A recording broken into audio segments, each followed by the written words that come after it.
it. We first asked what area of town, divided the town up into 5 areas, and the majority, or I would say a plurality, were from Area 1 in South Deerfield.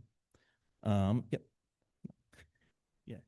Um, we further asked how many people live in your household. The majority are 2-person household, with 1 person and 3 people being equal, and then 4 or 5 or more being smaller percentages. Unsurprisingly, when we asked, do children under 18 live in your household, the majority said no. And similarly, does your household include adults from more than one generation?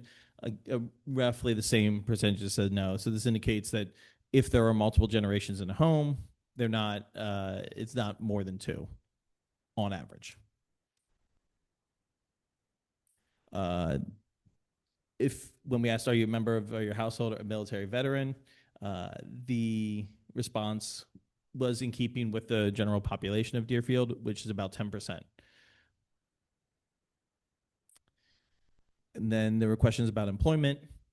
The evenly split between people who work but don't work in Deerfield and people who do not work or was not applicable to them. Only around 17% live and work in Deerfield of our respondents.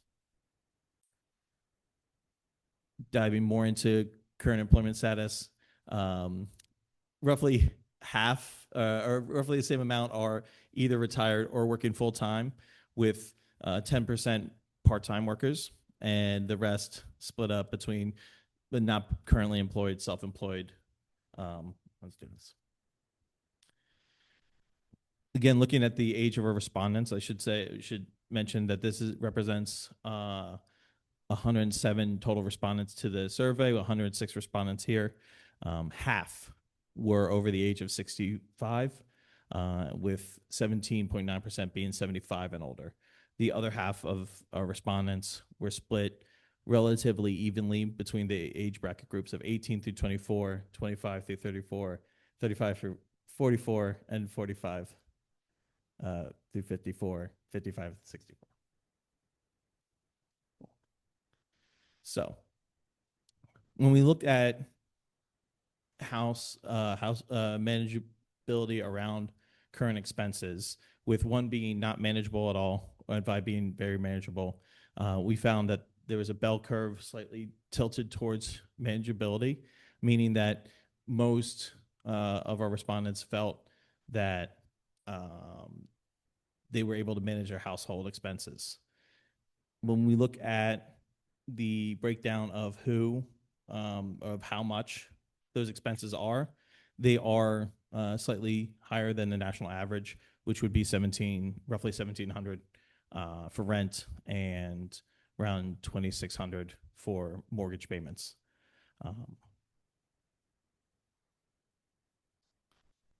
So when asked for different areas, what housing types would you like to see more of?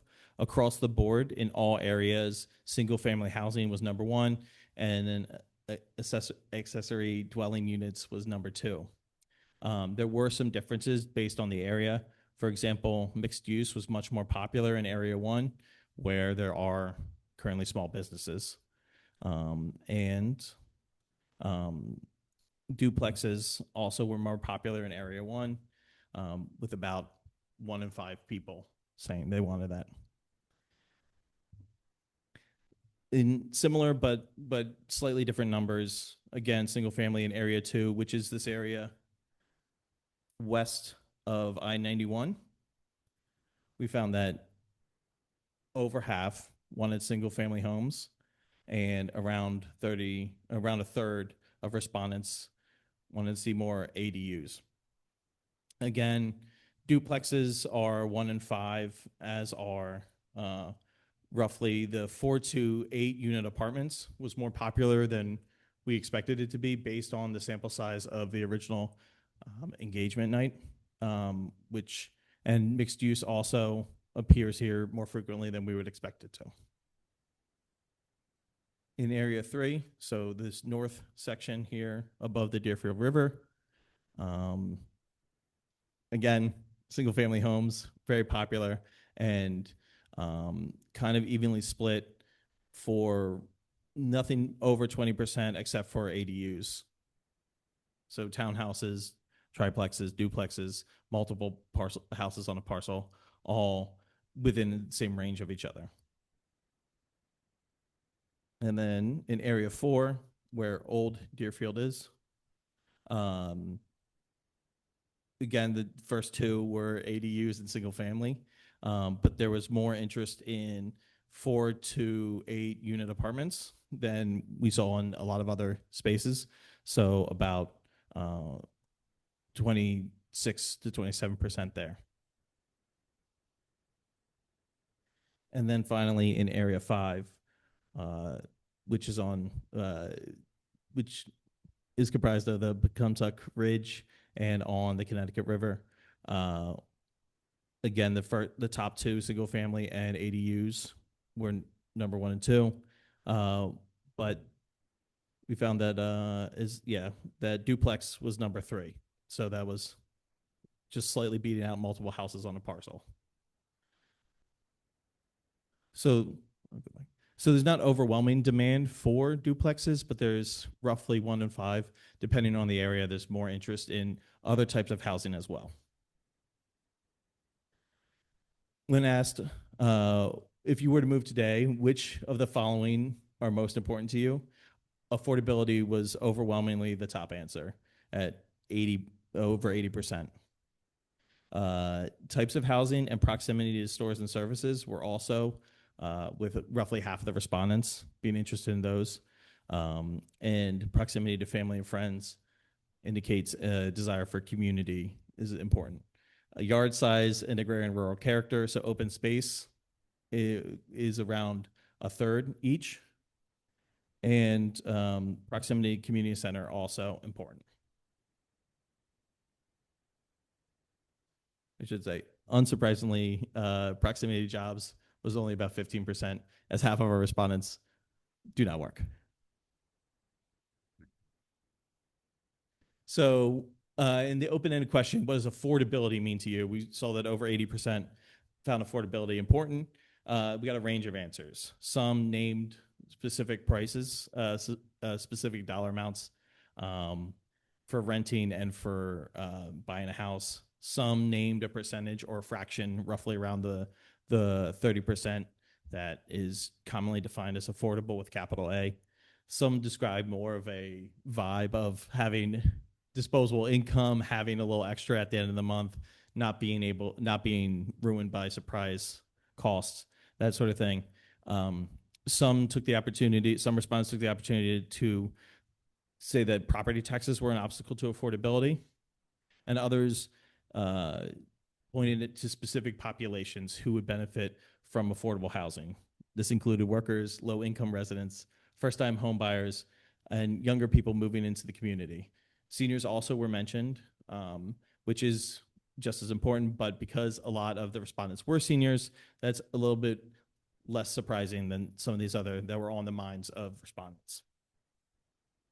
So moving into infrastructure, taking a look at this map of Deerfield, there's 2 main areas that are served by sewers, and both have the capacity for more units.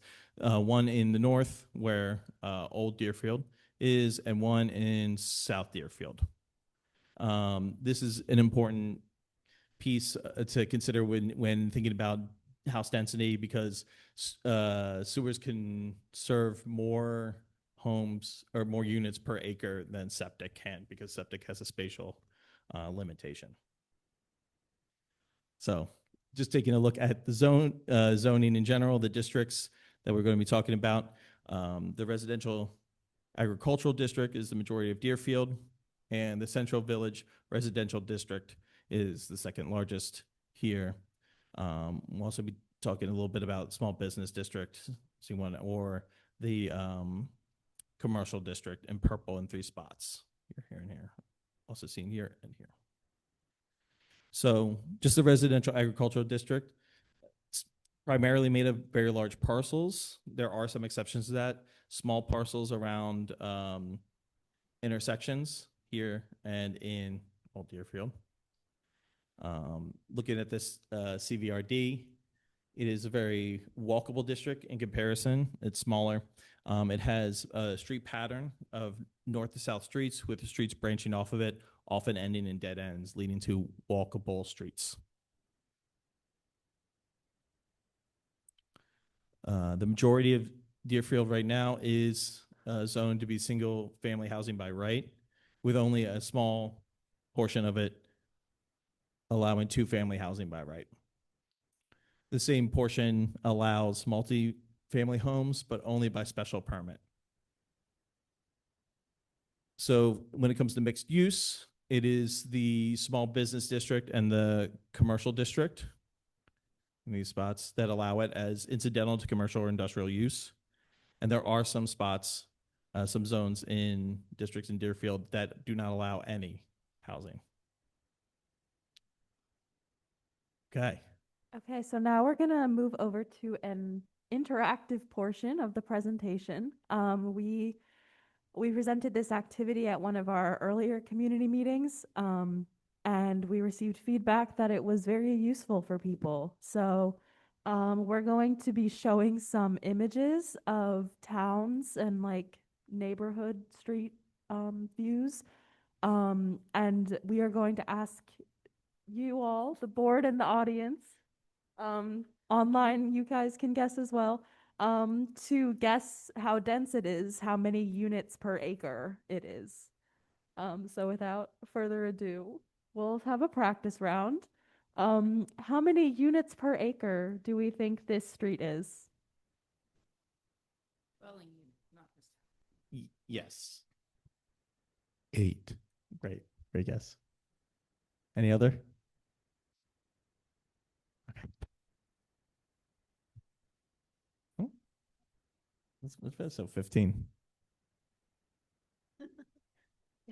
You were past the time period. I win that one. Closest without going over Price is Right rules, obviously. Any guesses for this?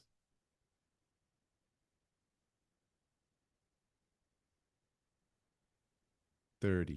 Okay. Oh. Huh?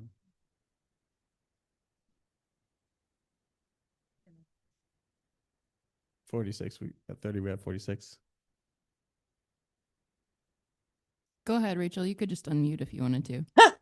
I'm gonna say 42. Okay. Let's see it. 25. Okay.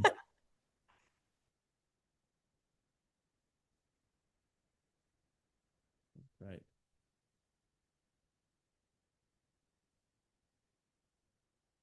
$112.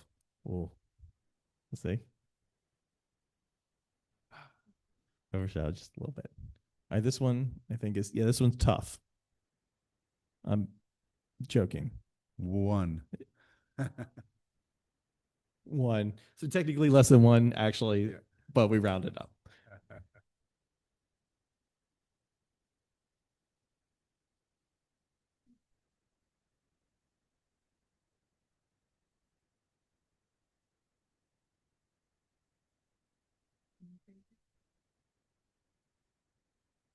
$18. 36.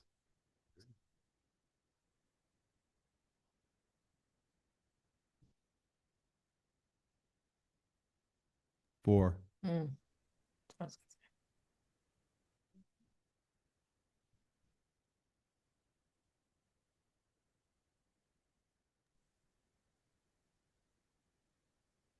10. 21. 20. Mm. All right, and I think this might be the last one.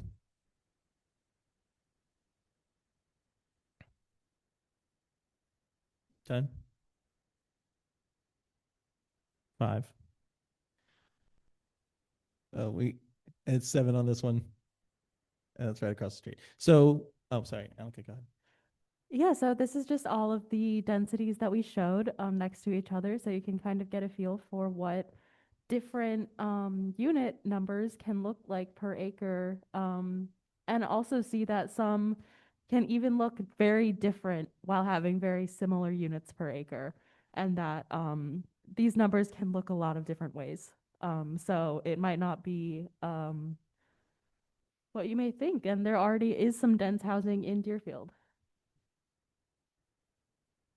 So we'll be moving on to, based off of sort of the survey data and even just that exercise, we sort of wanted to talk about housing typology, um, and talk about Deerfield's, what could be introduced to Deerfield or introduced more of in Deerfield. So Deerfield majority has single family homes, and the minimum lot size in the residential agricultural district is 60,000 square feet, and in CBRD it's 12,000.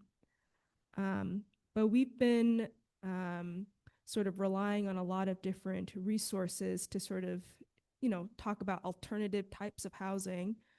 Some of these images and axons are coming from South Bend neighborhood infill in Indiana, where they're trying to provide more smaller and middle sized housing. So these are some examples of narrow single family 2-bedroom, 3-bedroom, where they have a square footage of only 1,800 square feet.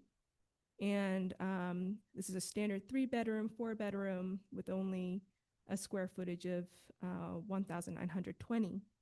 And we just think it's kind of interesting to sort of compare, like, given the minimum lot size, you could fit so many of these homes, especially with districts that already have a lot of infrastructure, like CVRD. One of them being, you could fit 33 of these lots of these sized homes, for example, within the minimum lot size in the residential, but roughly about 7 of them in CVRD. So looking at mixed use, we sort of relied on Missing Middles database in terms of recommendations for middle-sized housing. And so just to compare, Deerfield's minimum lot size recommendation requirement is between 15,000 to 30,000 square feet. Missing Middles is for one unit of mixed use housing, it's 3,000 square feet. So just to, think about, like, and that's no wonder when we looked at like the Bueno, Isano, with the efficiencies, you could actually fit a lot of housing given that, small size per acre. And that's the same thing with the duplex. Sorry, I'm not sure why it wasn't, there are some glitches here, but for the duplexes in Deerfield, it's roughly 15,000 square feet for minimum lot size. But in Missing Middle, they recommend, roughly 5,000 to 6,050 feet, square feet. So it's so they in this particular case, some of these images for the South Bend, they have sort of blueprints and construction prints sort of readily available. That may not be the case for Deerfield in the future, but it sort of having those blueprints available made it easier for families to sort of skip that process of completely planning from scratch and sort of adopt readily available blueprints. So that's sort of where this is coming from. Another typology, it doesn't exist in Deerfield yet, but something worth thinking about are townhomes. You would think that townhomes would take up a lot of space. But Missing Middle, they recommend minimum lot size to be about 2,750 square feet. If you have 4 of them, it's about 11,000 square feet, and that's even smaller than the Central Village, the CVRD's minimum lot size of 12,000. So, and then these are just some images of, what it could look like. And as Annika said, you can have two of the same housing types, but stylized or very differently. And so I'm sure you could find one that fits the character of Deerfield. So we'll be moving on to existing conditions. Yeah, so we've been talking a lot about different kinds of housing, different kinds of density and what that can look like, but where can we actually build in Deerfield is a very important question. And so this, we go in far more detail in the report. But for today's presentation, just know that on the left map, the darker color, the more suitable we have determined it is for housing. And we took in a lot of things, took a lot of things into consideration when creating these. So we took into consideration proximity to sewer, slope, ecological and environmental conditions. Yeah, density, transit. We took into consideration definitely zoning requirements and yeah, regulations with lot size and stuff like that. So yeah, a lot of different layers came into our scoring. Yeah, so as you can see on the right, this is a map showing the green is showing parcels that are ecologically less suitable for development, whether that be proximity to wetlands and water bodies or natural heritage and endangered species priority habitat. These are sort of the areas where if we want to be ecologically sensitive, which we've gleaned is pretty important to this community, we want to kind of avoid, or you, since we won't be the one actually making these decisions. If you want to develop more housing in Deerfield, this is probably areas that you're going to want to avoid for the most part. So as you can see, both maps sort of point towards the CVRD as being a suitable place for increased housing, as well as some other like spots near Old Deerfield and sort of along that central strip. And now we're going to transition into some tools that are available to make more housing possible in Deerfield. So we're going to be going through all of these in more detail.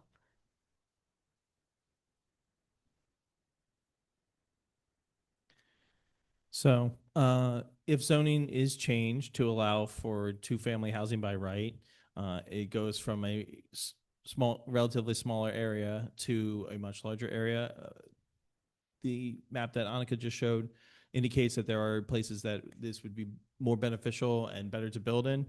So it does not necessarily mean that there would be duplexes wherever there is a single-family house now, but that there are specific places with smaller lots that are closer together that might be suitable for duplexes.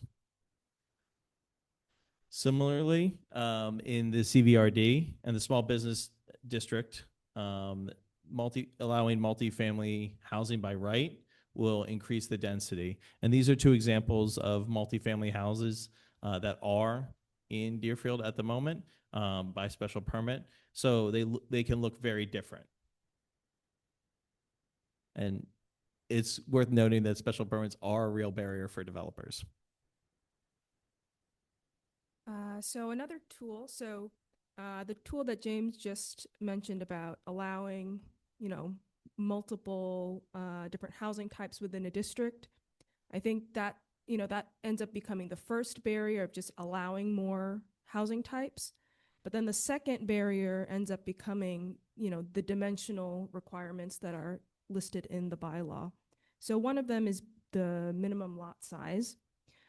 So this is just taking a look at Deerfield's dimensional requirements. And for single family and CVRD, it is 12,000 square feet. So this is just an example showing two of them side by side. But if you were to build a 2-family or a 3-family within the same district, the minimum lot sizes increases for 2-family by 25%, being 15,000 square feet as a minimum lot size. And for multifamily, it's increased by 50%, so it's 18,000 square feet to build a 3-family or multifamily home. So even if more housing types, even if more housing types are legally allowed by right in CVRD, the minimum lot size make parcels too small to actually build a duplex or a triplex. So this map is sort of showing, it's a rough sort of estimate here, but it's sort of showing, you know, there's a dominant single family parcels in this section of CVRD. There's some condominiums. There's some 2-family along Sugarloaf Street, and then there's like 1 3-family. So knowing this and knowing the minimum lot size requirements, we sort of thought, okay, what would it look like if we wanted to convert any of these parcels into more duplexes or triplexes, given these requirements? How many could you actually fit? And again, these are sort of rough estimates, but looking at this map, you can only see, you know, maybe there's a few 2-families you could fit, and it's actually, we don't, you know, there weren't many multifamilies that you could actually fit. So it makes it very difficult, even if this is a district that allows a 2-family and 3-family, it's actually very hard to, you know, I'll actually build them or convert them because of that barrier. And so some of our recommendations, they're not coming really from us, they're coming from FERCog and a list of best practices from the housing choice communities, but you know, that'll be talked about more in depth in our report. Another tool that's touches on dimension is the frontage. So as you probably already know, a frontage is the width of a parcel along a public road. Okay. And in CVRD, the minimum is 100 feet.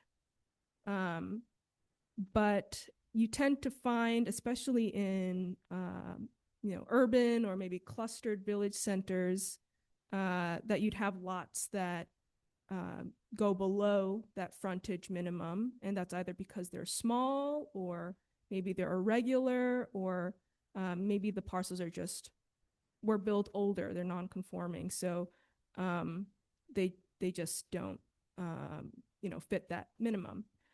But that isn't to say that that doesn't also exist in other districts. So this is sort of an example of a parcel in the residential agricultural district that's massive, but only has a frontage of about 50 feet when, you know, the minimum is 200 in that district. And so this is a map showing, for purposes of this presentation, we're just focusing on CVR and the RA district.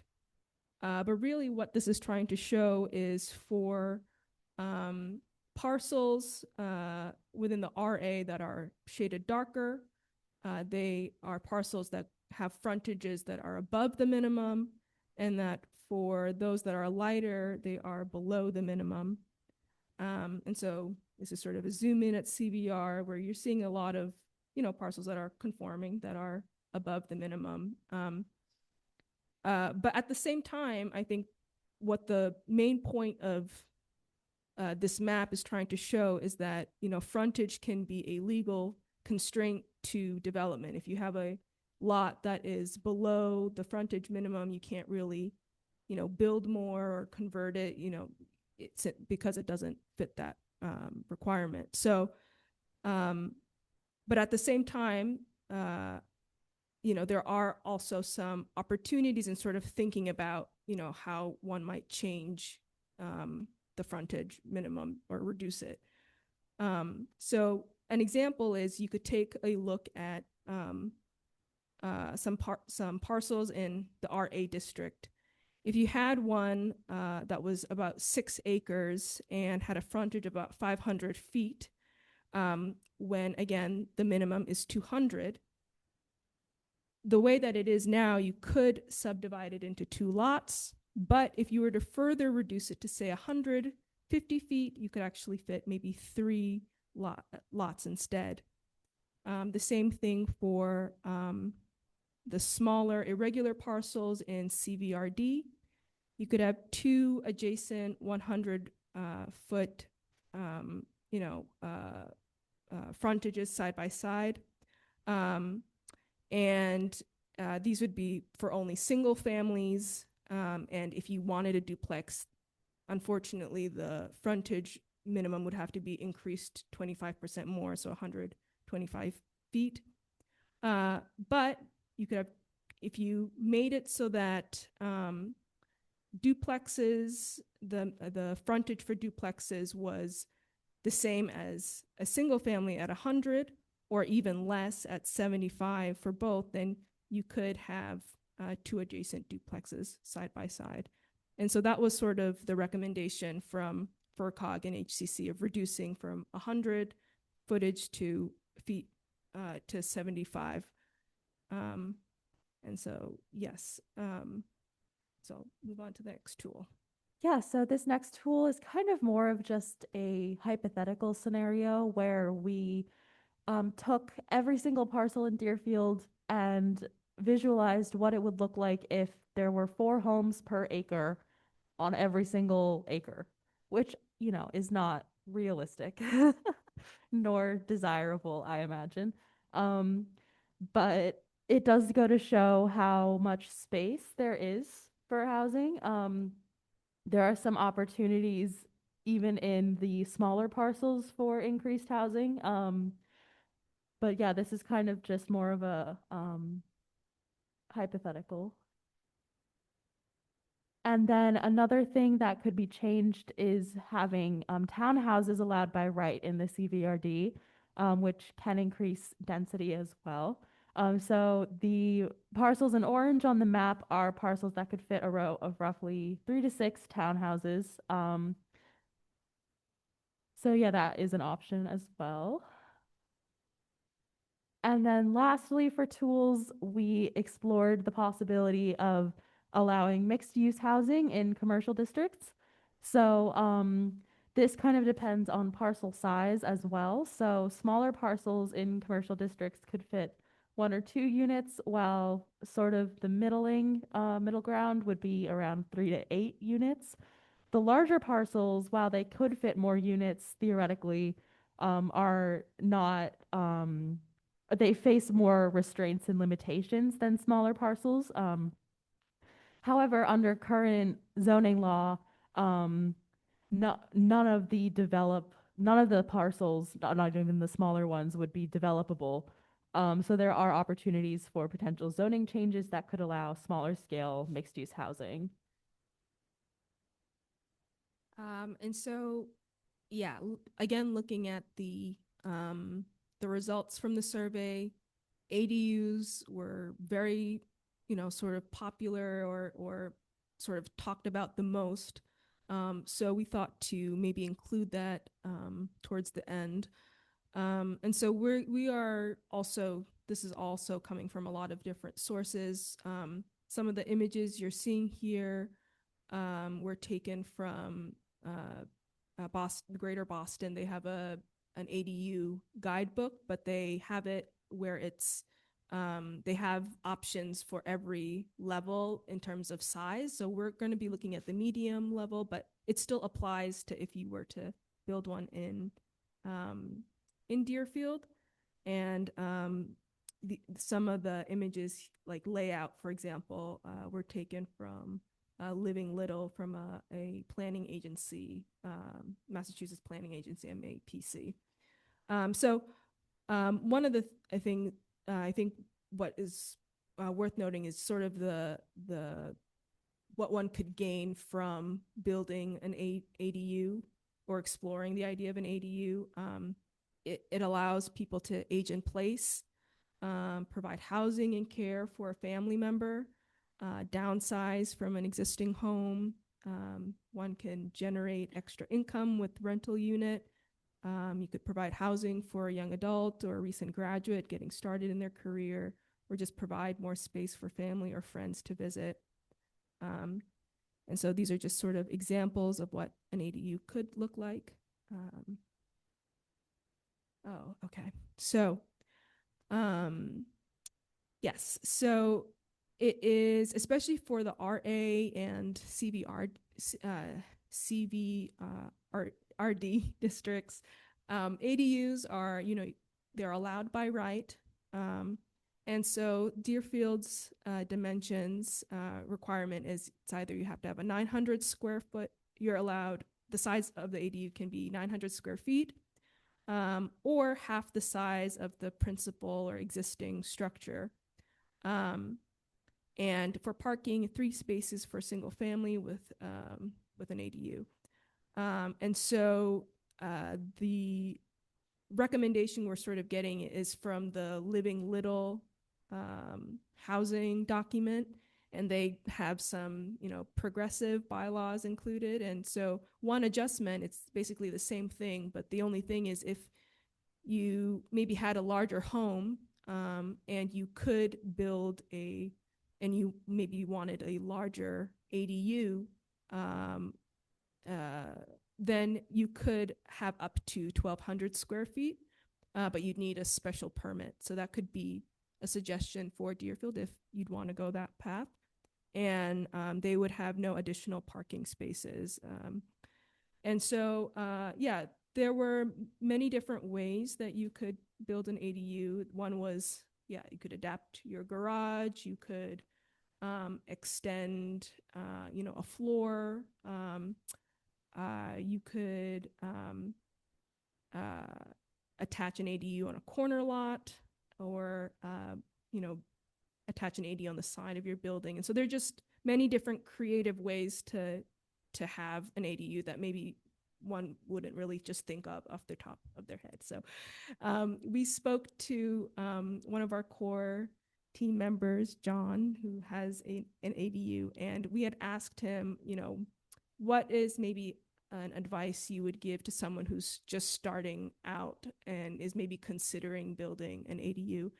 And that advice was to reach out to Bob Walden, the building commissioner, and that he would be able to sort of provide, you know, extensive, you know, or provide a good sort of options and talk about maybe the process and make it less daunting. So we just wanted to shout him out. So yes, thank you. Thank you very much. That was great.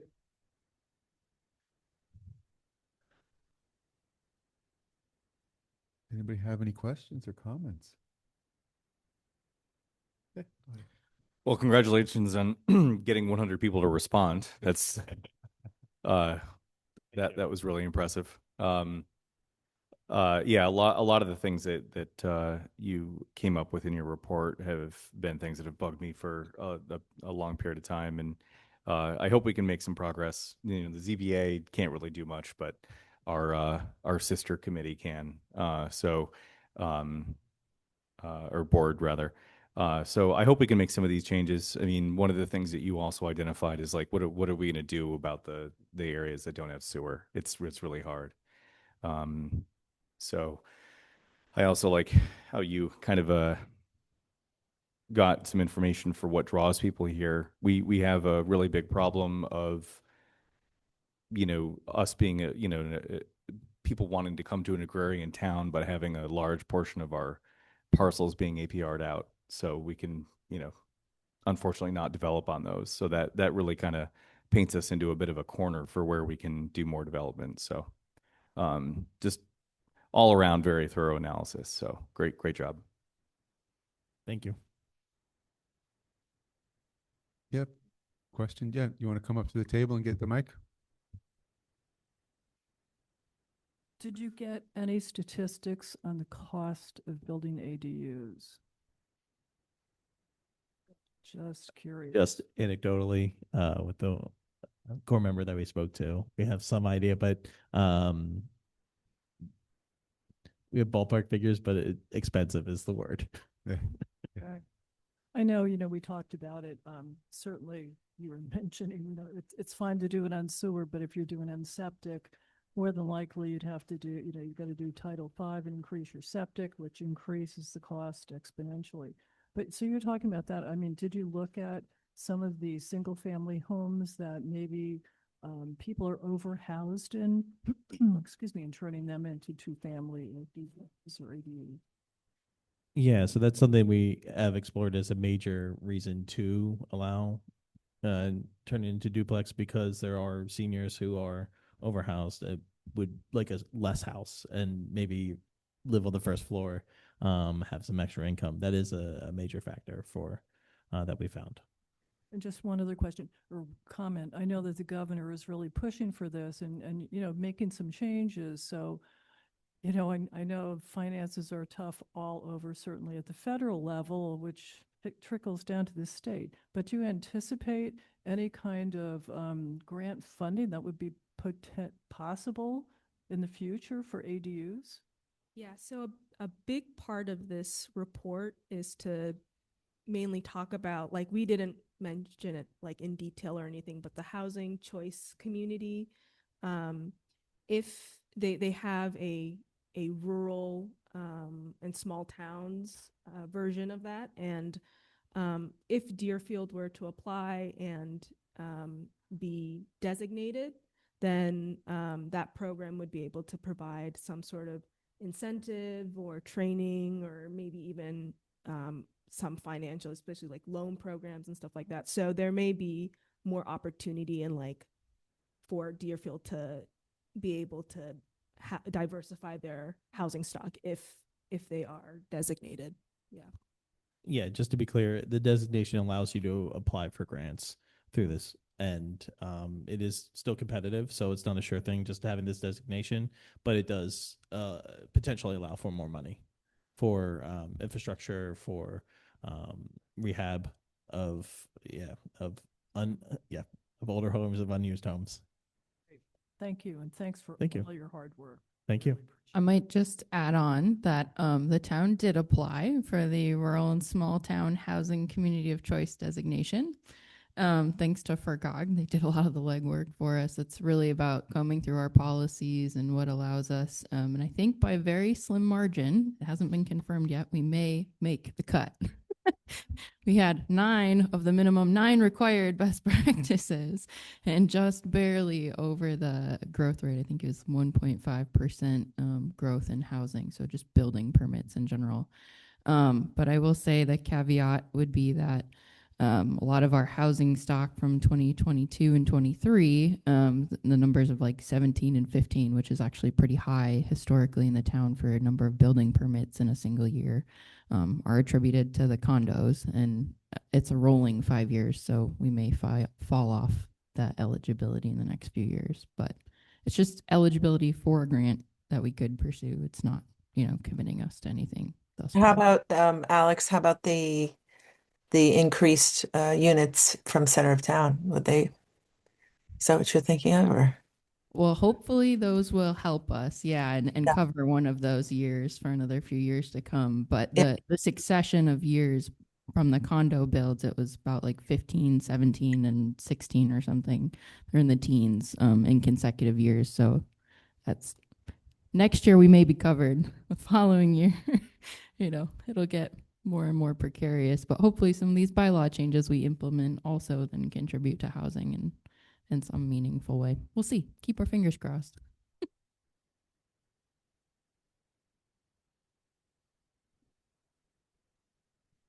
Okay. And I guess one other thing, since we have some of the members of the planning board here too, I don't know if this is still an obstacle, maybe Amy, if you know off the top of your head, but do we still have the raised mound obstacle with our current bylaws? Yes.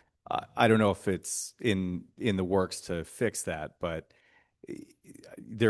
anywhere you go in Deerfield, you have 30 to 300 feet of just almost solid clay before you can get to bedrock. Almost no lot that's undeveloped right now can perk.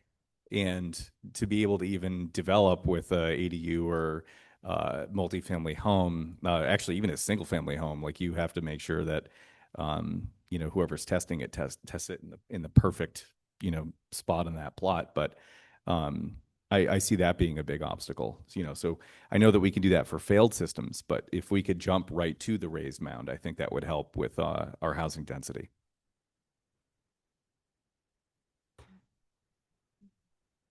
That's in the building code, is it not? That's not a, No, it's a town bylaw, it actually. is a town It would bylaw. be Okay. the Board of Health, and we would have to go through a bylaw change through town meeting, but it's feasible. But it would be motivated by the Board of Health, not the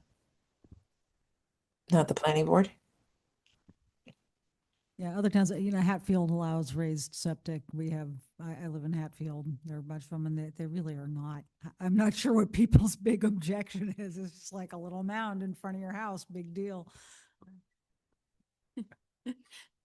No, like the boards could easily write a letter. Anyone could, suggest the select board, who is the Board of Health, consider a bylaw change to remove the new construction, not ban, on mound systems. We could also consider maybe reducing the acreage. I think the current there's another bylaw in the same section that actually talks about the septage field has to be 1.5 times the state minimum, which is kind of interesting. So there's a few others in there I would just say we could throw at and look at maybe a little bit more comprehensively. As I was saying, like we're doing this whole thing because we want to make intentional bylaw changes, and there's a cost every single time we do them. So maybe we can just group a bunch and say, in the spirit of housing, we think these would be fruitful changes to propose. Are you keeping a list, Alex? Because Yeah, that is, official and unofficial. So yeah. yeah, okay. I'll be here all night, Rachel, if you want to ask any. Yeah, just kidding. Yeah. Okay. All right. Well, I think that wraps us up. We really appreciate your work and your presentation. It's very educational and then hopefully helpful to the town. Okay. Yeah. All right. Thank you guys so much for all your work. It's really been awesome. You guys have taken a really deep dive and really been really thoughtful in all of your questions. Every week we've had really good, engaging discussion. So just thank you guys for really putting your all into it for the last few weeks. Appreciate it. Okay. Thanks so much.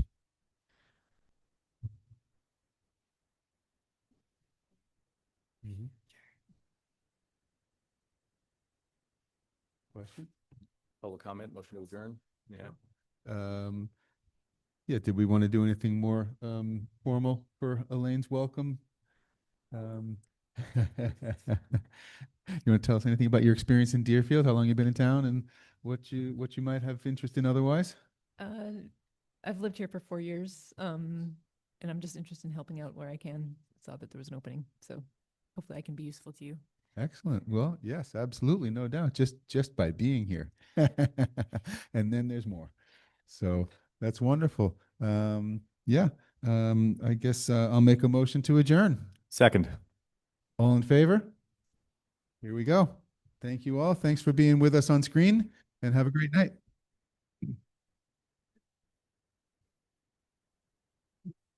Denise? We just finished.